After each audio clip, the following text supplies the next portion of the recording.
Hey everybody, it is Frank the Tank, and welcome to part 3 in this series in which we look at and rate every single Belmo ball, not including any of the overseas and not including any of the spare balls with his logo on it. So, for this video, we're going to be looking at the Pro Motion. We've already looked at the Timeless, we've already looked at the Drive, and now we have made it to the Pro Motion. So this is definitely going to make for an interesting one because when they created this ball, they decided that they were done with the dual drive core that was seen in the Timeless and the Drive, and they were going to start from scratch. They were going to, create a brand new core with a different cover stock, and, out came the Pro Motion in the end. So, and when they released the behind the scenes footage of what went into creating this ball, I like that they actually got Jason Belmonte a lot more involved in the process of making this ball, because I feel like that was one of the mistakes they made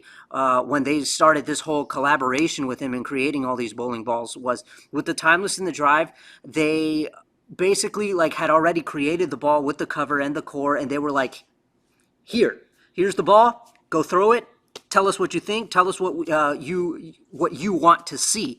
And that was for me kind of for the mistake number one, because if you're going to work with somebody, and you need to get them a little bit more involved in the process. However, Jason Belmonte has admitted, not straight up, but we for example, I think in the video for the Fate, when he talked about it, and it was released on the Storm channel where he talked about it.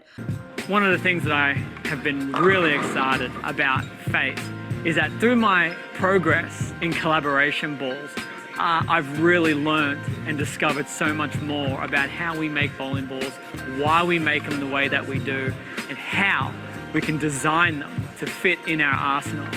And through each of the collaborations, the knowledge that I've really soaked in from the R&D team at Storm has been really mind-opening, and I've really enjoyed it. So with Fate, it's probably the most input with this collaboration that I've actually had the opportunity to give.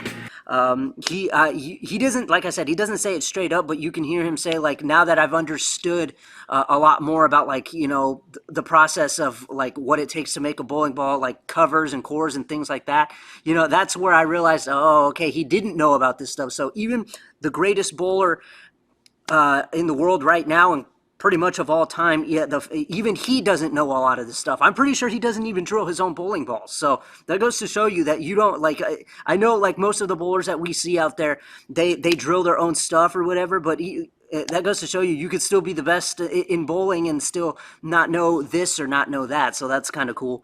But yeah, with this Pro Motion, they at least got him involved a little bit more in the process of making this ball. They created, they made a bunch of bowling balls with a bunch of different combinations of covers and cores and things like that, I think.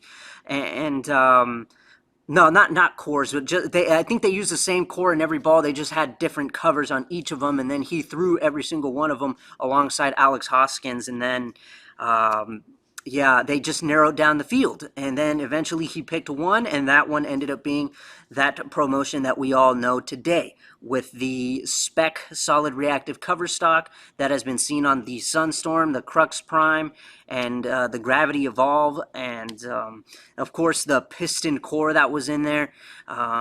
So yeah, that was really, really cool. So we're going to be looking at that ball today. 10 strikes, like usual, like the last two videos. And yeah, I'm very interested to see exactly where this will fall on the rating scale. So let's get this thing going and see what happens.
Okay,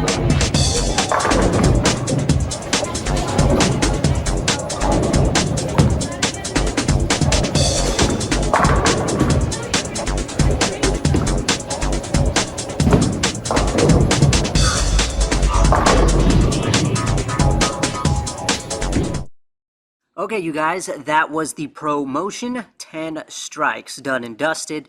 And, I can't believe I never noticed that before. Like, when the ball gets down lane, as soon as it grips at the lane, it starts into a roll immediately. And, like, that's the big difference from that ball between the timeless and the drive, is with the timeless and drive, they don't roll until after they curve. With this ball, it rolls immediately when it grips at the lane, which kind of explains why that ball, when it curves, it looks like some kind of like it has some kind of magnetic pull or something like that. Like when it gets like it's getting pulled toward the pins, and that explains why it has such strong continuation. That the combination of that spec solid reactive cover and that piston core, especially.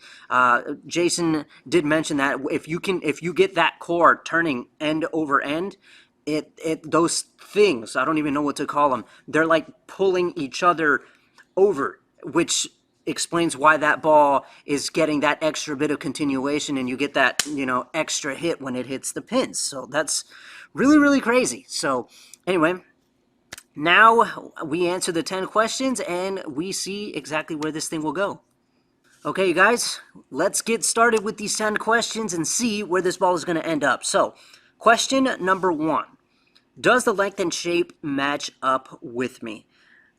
Yes, but the problem here is that I didn't realize this either until not long after. The factory finish on this ball is 2000 grit Abralon. That's what it comes out as when you get it out of the box. And I do remember that I actually had to change this ball to 1000 grit Abralon so that I could see that length. So that's a tricky one, but you know what? I'm going to go ahead and I'm going to put yes because, I could still understand the way the ball shaped even when it was at 2000 grit Abralon. So, and I was able to see, the problem was I couldn't see the length, and all I needed to do was just change the surface. So, and then with the drive and the timeless, I did change the surfaces on those too. So, and I answered the questions with 100% honesty based on what I saw. So, yeah, I put yes for that. Does it carry? No, actually, believe it or not, I many times. Off camera, of course, not on here, but off camera, I did have problems with this ball being able to carry. I left a lot of 10 pins, and when I felt like I finally lined up properly, the ball would like just pass right by the 9 pin. I would leave a 7-10 here and there, but like the biggest problem that I had was because of how this ball, after it turns the corner and how it lines up to the pocket, I would leave a lot of 10 pins, and I would actually leave a lot of 9 pins, so I'm going to have to put no on does it carry, which is kind of surprising because the timeless in the drive, I answered yes on that. So do the colors help? Yes, actually, because if there's one thing about me is that when the ball has just that one color on it, it's definitely easy for me to it definitely helps. So is it good on fresh? Yes, indeed. Is it good for transition? Absolutely not. I remember I actually, I can't remember when it was. It was some time ago that I tried using this ball when the lanes were dry, and I had trouble getting the ball, up the hill. It would hit those dry spots and immediately like hook out of the building. Either that or it would just like it would just die and do that kind of hook stop type of thing. So and then I did have another shot in here that I didn't use where I moved very far to the left and I slowed the speed down and slow hook the entire lane, I think is what they call it. And I had to get very left with this ball because of, that angle. This ball has a lot of hook to it. So yeah, it's not good for transition. It's only good for the fresh, at least for me personally. So number 6, does this ball give me immediate confidence? No, it does not, because of the whole carry issue as well, playing a factor. I'm always questioning, am I going to get this right? Is this one going to strike? Does it help me stay focused? Nope. Um, this ball goes on that list of other balls that I've used in the past where it'll work for a little while, but after a while I start to lose focus and I need to discard it and move to another ball just to refresh my mind. So anyway, number 8. Am I confident enough to use this in league? Nope. Even I think I did use it in league once, and I had a problem with carry. And um, again, that goes back to question number 2. Am I confident enough to use this in a tourney? Nope. And last but not least, does this ball give you room to miss? You guys saw that. The ball held to the pocket like once or twice, especially that one where I missed left, it held, and then I got a messenger, so that was nice to see. So there we go. All 10 questions answered. That is 4 out of 10. That is surprising to me.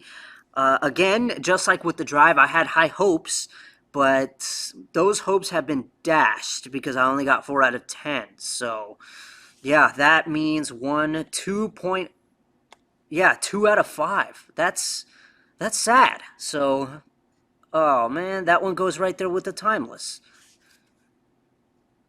What can I say? That's kind of a little disappointing, but some balls are just not for everybody, you know. This for me is one of those things where I wanted it to work for me, but I guess based off of this, it just isn't meant to be. So there you go. The promotion goes right next to the timeless. That's a bit of a surprise. I'm sure for a lot of you that this ball probably, if you were doing this rating list, it would probably be higher for you. But for me, it just didn't work out that way. So anyway, that's where the promotion ended up. I'm kind of a little disappointed because I thought this was a good one for me, but I guess not. You know, this is what happens when you become 100% honest with yourself, because I did go through that thing where I had a bunch of bowling balls and I told myself that I needed them, but in reality, I didn't. You know, I kept lying to myself. And once I became truly honest with myself, a lot of bowling balls disappeared, and I ended up with a very somewhat small arsenal. So, yeah, but this is good, you know, getting honest with yourself. You know, trust me, if you guys get honest with yourselves, you're going to have a much smaller arsenal, and you're not going to have that barrage of bowling balls all over the place that you probably don't even need. So, anyway, yeah, there we go. That was the promotion, 2 out of 5. Quite disappointing, but next up is the trend, and that one I'm definitely excited for because it's a Pearl Ball, and it's the first Pearl Ball in this series, and I love Pearl Balls a lot. After, you know, the Nuclear Cell worked its way into becoming my #1 favorite ball of all time, it was then that I realized that I much rather prefer to use Pearl bowling balls. So this one I'm excited for. So we're going to see where that one gets us when we get to that. So I'm Frank the Tank. That was the promotion. I'll see you guys in part 4 with the trend. Peace.